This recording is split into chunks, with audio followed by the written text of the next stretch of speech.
Now the first carry for the Alabama speedster, Jahmyr Gibbs. And he'll bring this across the 30-yard line. It's a pickup of 4.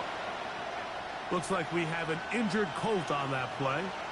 Athletic training staff looking at him, so we'll step aside. Dart going to throw it on 2nd down. That's complete. Jonathan Taylor out of the backfield. Well, he's brought down. That pass is going to pick up 4 and bring up 3rd down. So you come back out here after watching the opposing team score first, and what you want to do is you got to establish a little early rhythm and get the drive started. Get a little positive energy into that huddle, and what hopefully starts out good ends with you being able to get some points of your own. Remember what they told us, Mike, leading up to this game. They said it is so critical for us to find success, especially on 3rd down. We want to maintain possession, extend these drives. Well, the first crack comes up and they fail through the air, and we're going to have to regroup and be able to have better success throughout the remainder of this game.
It's known as one of the loudest stadiums in sports for a reason.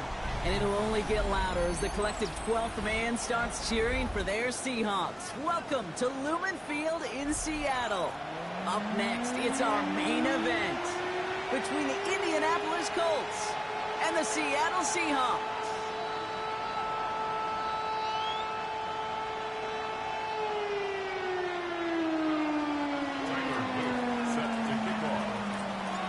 Tyler Loop is out and about ready to send this one away. And we're underway from Seattle. Has this at the 6. Making some progress here. And he manages the 35 before they can stop him. At their own 35-yard line.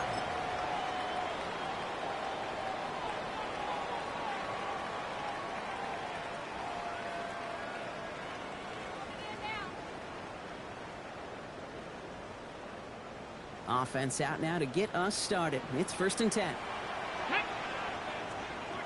60 Eagles! 60 Eagles! Trap 60! Trap 60! Ready? Throwing to start this game. It's his targets. That's Torrey Horton. At the 20. All the way. Touchdown, Seattle. The Seahawks take a 6-0 lead right away. One snap in, and this offense as efficient as they could be, partner, and looking very dangerous to begin this ball game too. Yeah, you know, it's one thing for coaches to tell us in our production meetings they want to be a quick strike offense. It's got to be explosive. They put that talk into action. One play from scrimmage, one touchdown, and one massive statement sent across the field. Now Harrison Butker for the point after.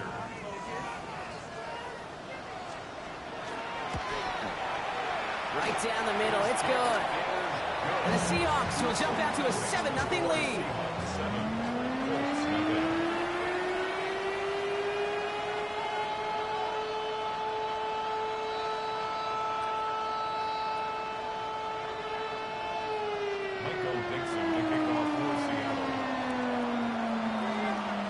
On now is Dixon to kick this one away. This return starts at the 5. And that's going to set them up just beyond their own 20.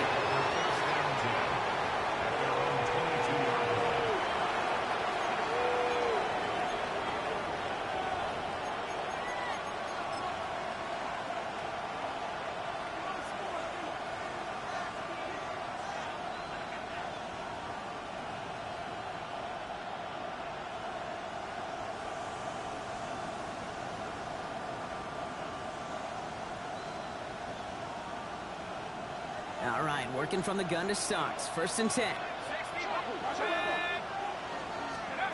Darts coming out throwing. He had it for a moment, but a great defensive play to jar it loose. Incomplete. Not must-have yet, Brock, but it does feel pretty important that they come up with an answer for that touchdown, but not going to be easy. Nope, and incompletions like that certainly won't help.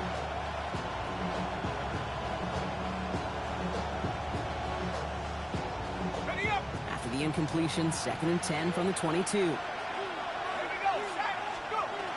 First game on the ground to Jahmyr Gibbs. He swarms in the middle. This gets maybe a yard. A Mafe bringing that play to a halt. Okay, that's a run that's ho-hum on the stat sheet, but if you see a bigger play on the ground later on, it'll largely be because of a play just like that one, softening up the front and opening the door for a bigger gap in the future. Here's a nickel look by the Seahawks. 3rd down. They'll air it out on 3rd. This throw is going to wind up incomplete. The intended target is running back, and the results, 4th down coming up. So an 0-2 start to the game for him, Brock, and not surprisingly, his team headed to the sideline after a 3-and-out. I think it's going to take a few more incompletions before they start to panic, but that's far from the type of start they had planned for in this one.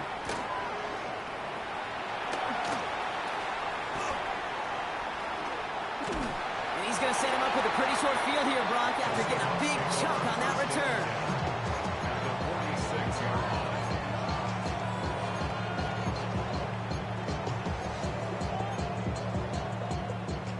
First and 10 now from the 46. 18, Romney, 18, let's go.